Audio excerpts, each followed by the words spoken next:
Siamo sotto il pavimento della Basilica di Sant'Antioco, patrono della Sardegna, insieme all'archeologa Anna Maria Nieddu, ispettore per la Sardegna della Pontificia Commissione di Archeologia Sacra. Che cos'è la Pontificia Commissione di Archeologia Sacra? Sì, si tratta di un organismo vaticano che si occupa della tutela, valorizzazione dei cimiteri ipogei, delle catacombe cristiane d'Italia. Una sorta di soprintendenza? Sì, diciamo che ha gli stessi compiti che hanno le soprintendenze dello Stato italiano, però limitate alle catacombe d'Italia. E siamo all'interno di antiche sepolture di epoca cartaginese. Certo.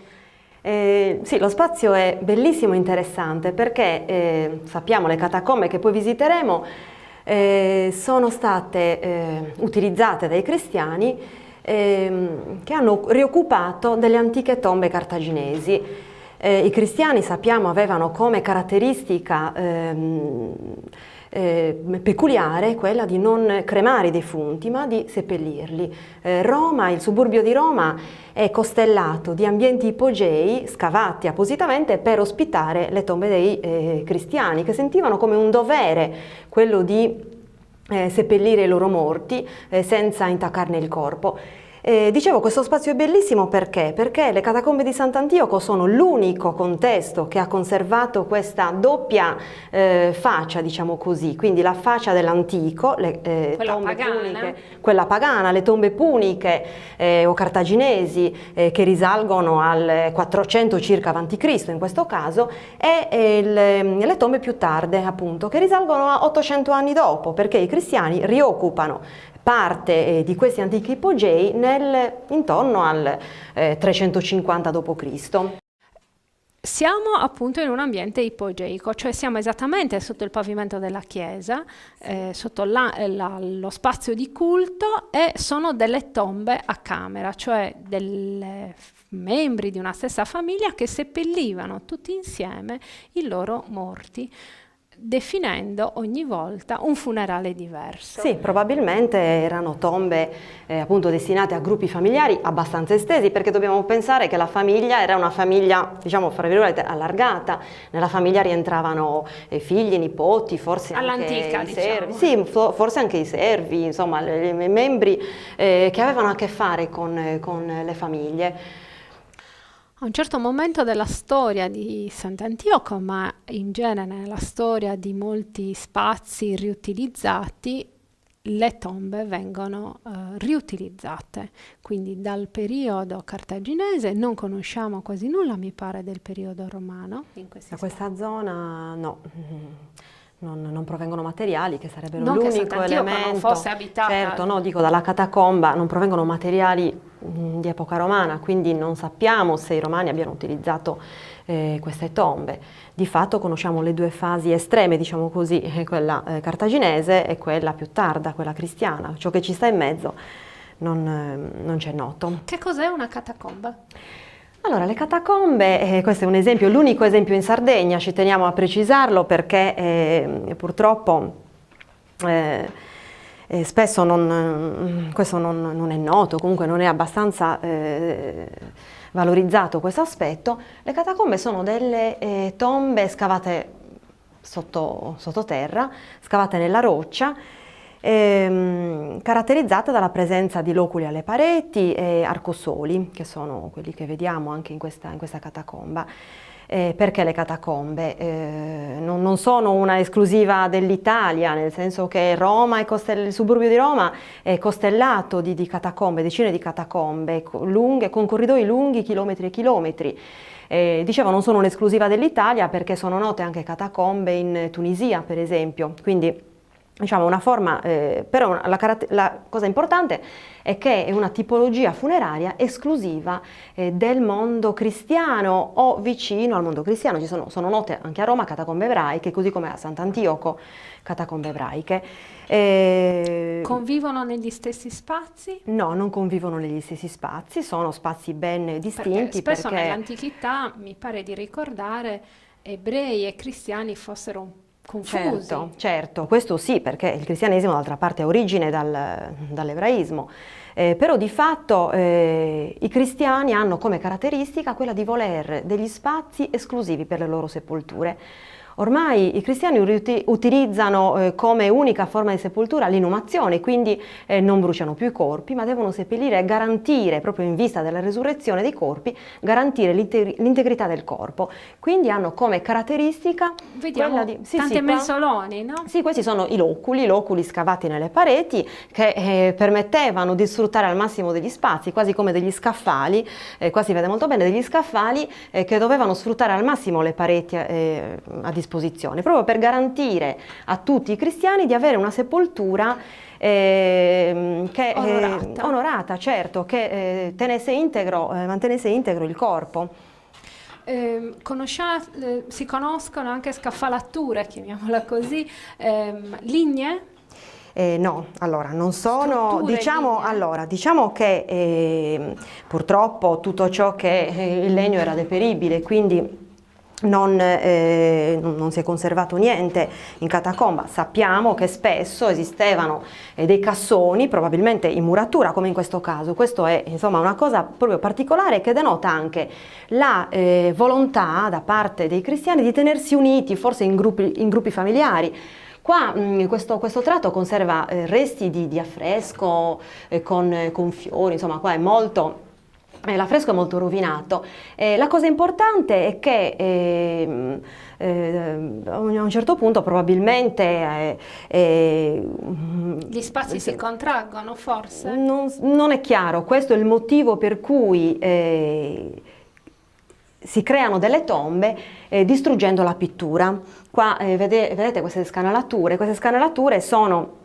È proprio ciò che rimane di tombe a cassoni in muratura e con coperture probabilmente in laterizi, in tegole.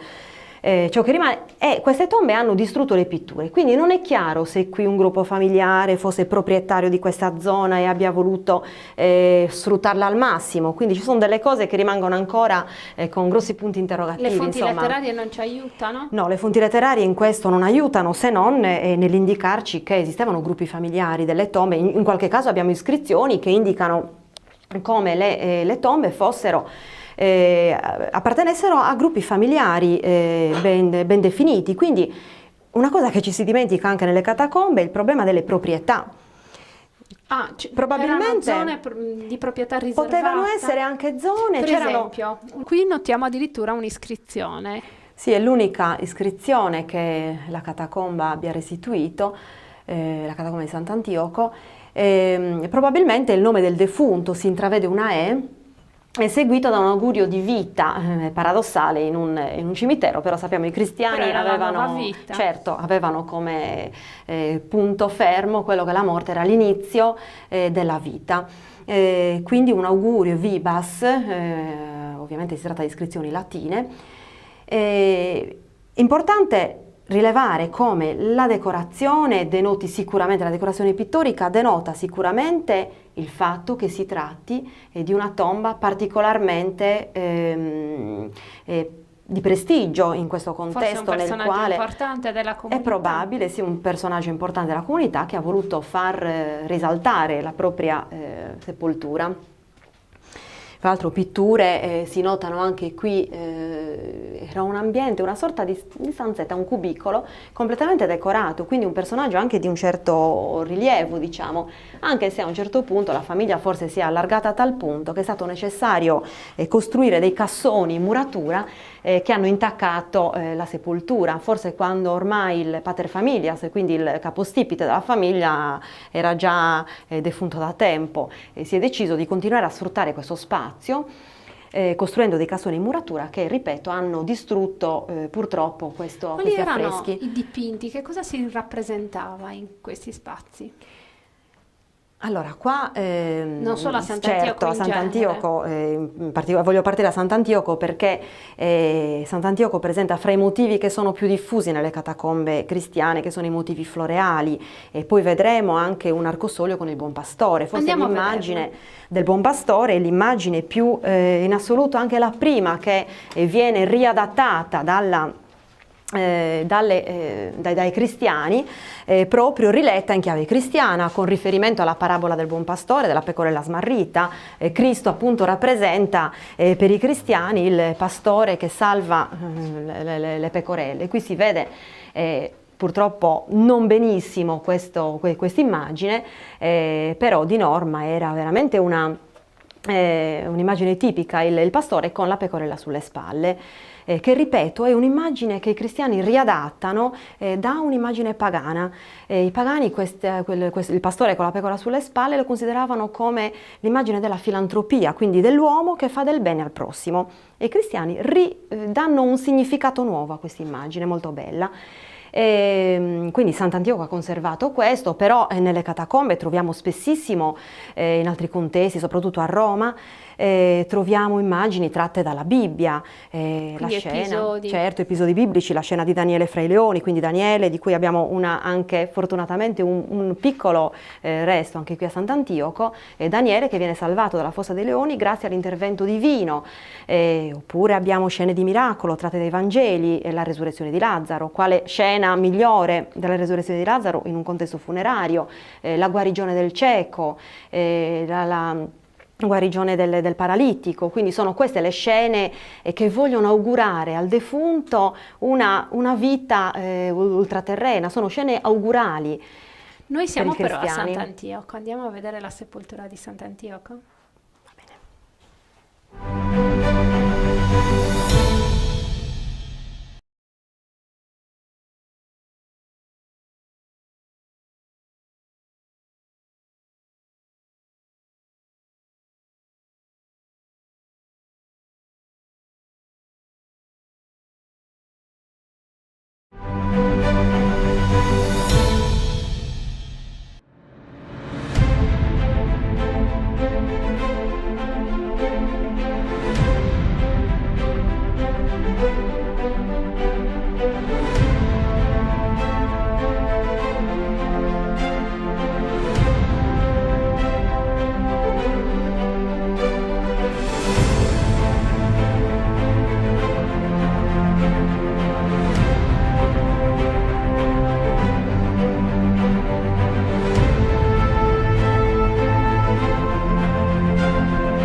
Sappiamo di Sant'Antioco? Dei santi conosciuta una passio, cioè una storia, una geografia, ma certo. Qual è la vera storia di Sant'Antioco? Allora, partiamo dal presupposto che le storie che conosciamo attraverso i racconti, spesso racconti tardi, medievali, sono sì,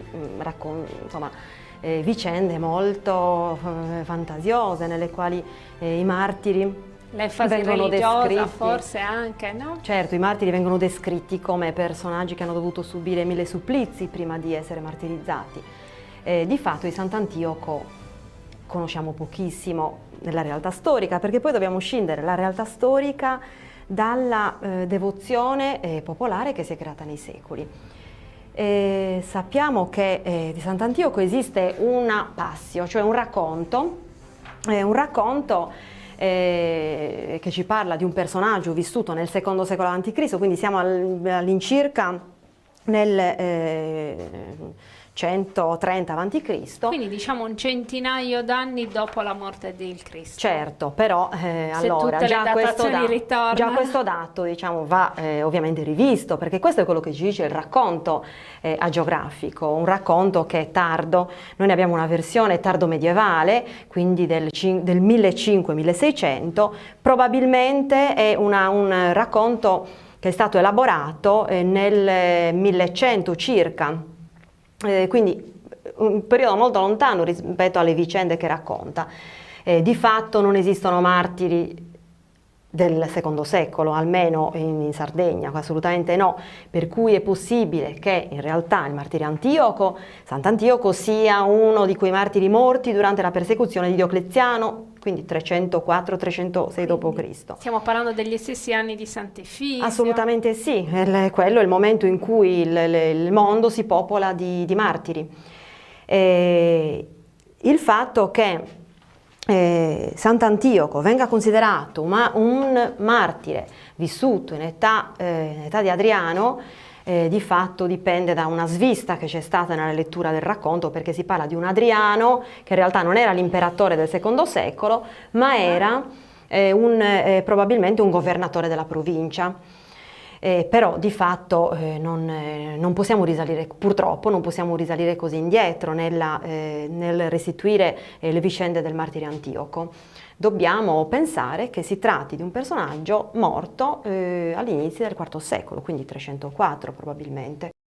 Il luogo in cui il Sant'Antioco sembrerebbe essere asceso o comunque morto.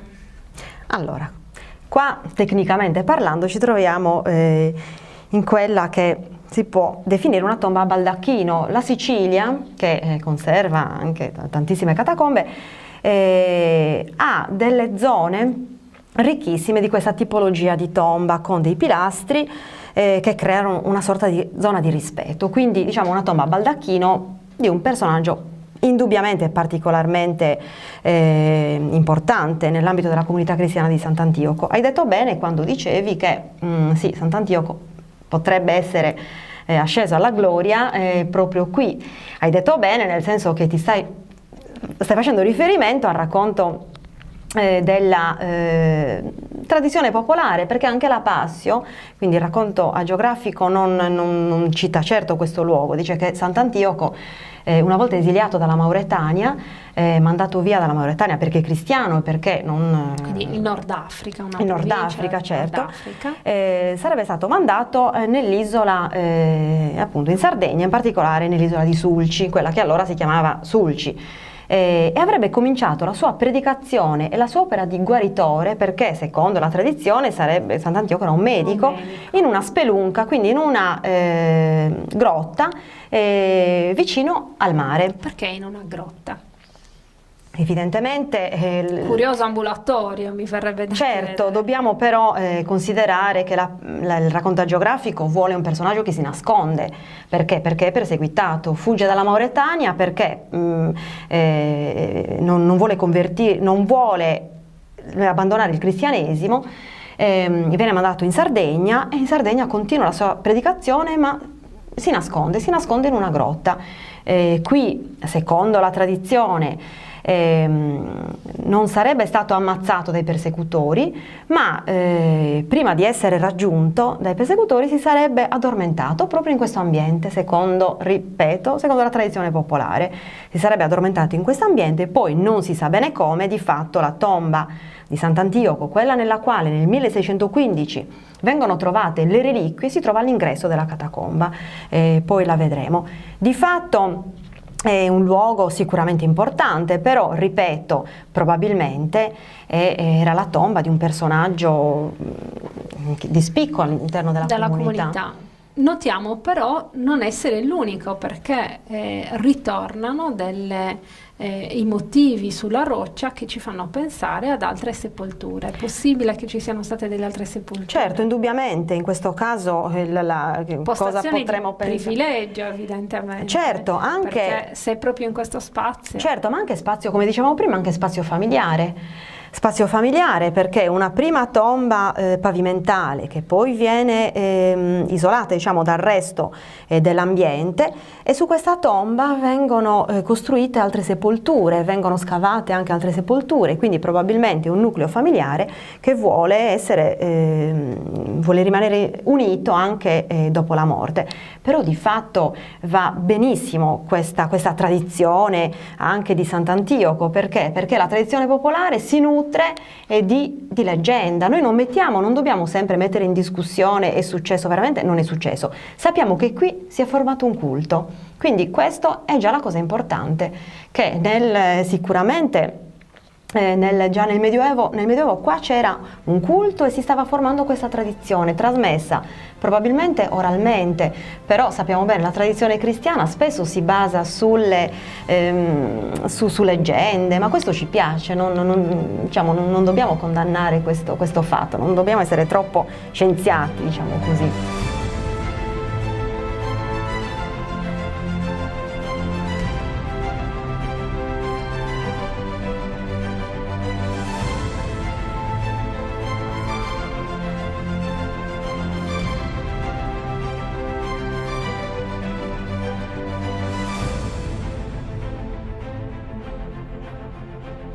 Siamo dove?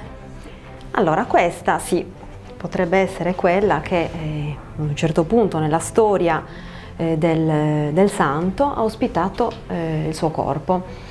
Nel 1615 il vescovo di Iglesias ordina ai suoi collaboratori di fare degli scavi a Sant'Antioco. Perché? Perché c'era la memoria dell'esistenza di un Sono degli anni santo. molto particolari. Sono anni particolari perché subito dopo la Controriforma la Chiesa cattolica vuole rinascere. Si crea una sorta di competizione, in primo luogo fra Sassari e Cagliari, su quale sia la diocesi più antica, e di fatto vengono investite da questo movimento di riscoperta tutti i santuari che conservano memoria dei martiri, e fra questi Sant'Antioco, per cui O presunti tali. o presunti tali, certo. Si sapeva che qui si aveva notizia che qua aveva riposato questo personaggio, quindi il vescovo di Iglesias appunto commissiona degli scavi, e gli scavi vengono fatti proprio in corrispondenza di questo altare, di questa tomba altare. Diciamo che va molto a colpo sicuro, perché? Perché sul piano di questa tomba era murata un'iscrizione che adesso si trova affissa nella cattedrale di Iglesias, un'iscrizione nella quale si menzionano lavori che un vescovo, un certo Petrus, aveva fatto nel santuario, nell'aula che aveva ospitato le reliquie di Sant'Antioco, lavori di abbellimento, e si dice che aveva ornato con iscrizioni e con marmi. Di fatto questa è la fonte più antica, ecco, è anche importante quell'iscrizione, la fonte più antica che menzioni l'esistenza di una memoria di Antioco. Sta di fatto che nel 1615 scavano all'interno della tomba, quindi qua dobbiamo immaginare una situazione che poi è stata ricostruita dopo il 1600, perché tolgono probabilmente questi lastroni e trovano le ossa del martire. Fra l'altro la descrizione di questo scavo è molto bella, perché dicono di aver sentito profumo di fiori, insomma questo è tutto ciò che si accompagna L'aurea in genere. sacra, no, Esatto, ma questo è santo. anche un elemento che si accompagna sempre a queste descrizioni dell'invenzio, cioè il ritrovamento dei corpi santi. Quindi quello è il momento in cui viene riufficializzato qua il culto di Sant'Antioco, e definitivamente questa diventa la sua tomba. Ufficialmente la sua sì. tomba, all'interno di uno spazio colonnato, probabilmente di riuso. Certo, allora questo spazio risale a qualche secolo prima, perché la catacomba di Sant'Antioco veramente è piccolina, però ha conservato fasi diverse. Nel 1089 sappiamo che la basilica entra in possesso dei monaci vittorini di Marsiglia. Quindi questi monaci probabilmente anche loro conoscono l'esistenza del culto di un santo e risistemano questa zona. Queste sono tutte colonne di reimpiego, quindi venivano non si sa bene da dove venissero, perché venivano da edifici, fra l'altro sono tutte l'una diversa dall'altra, da edifici del sopraterra, trasportati chissà da dove, però i monaci decidono di creare una sorta di ambulatorio dove le persone potessero dalla chiesa entrare in questo spazio sacro e uscire liberamente, quindi Siamo fare una proprio sorta di processione. Prossimi all'altare. fra Certo, l'altro. qui appunto qui su c'è la chiesa, attraverso queste brevi scalette si entra nell'ambiente. Anche questa è una sistemazione probabilmente dell'undicesimo secolo, quindi qua diciamo si intrecciano i diversi momenti della storia della catacomba. Il martire del IV secolo, martire o presunto tale, insomma, perché tecnicamente, ecco, ci tengo a precisarlo, Antioco non è un martire perché non è stato ammazzato, ma sarebbe morto, quindi più che altro un confessore della fede. Quindi il IV secolo, l'undicesimo secolo, quando viene risistemato questo spazio, il 1600 e poi l'età moderna, che è quella che vede la frequentazione ancora del santuario, la frequentazione di questo santuario per scopo devozionale. La sepoltura del santo immediatamente prossima a una dei bracci della chiesa, vicino all'abside, è una scalinata, una rampa per salire e una per scendere. Ma qual è la storia di questa chiesa e quando viene costruita? Sì, la chiesa nella struttura attuale è accorpa diverse fasi.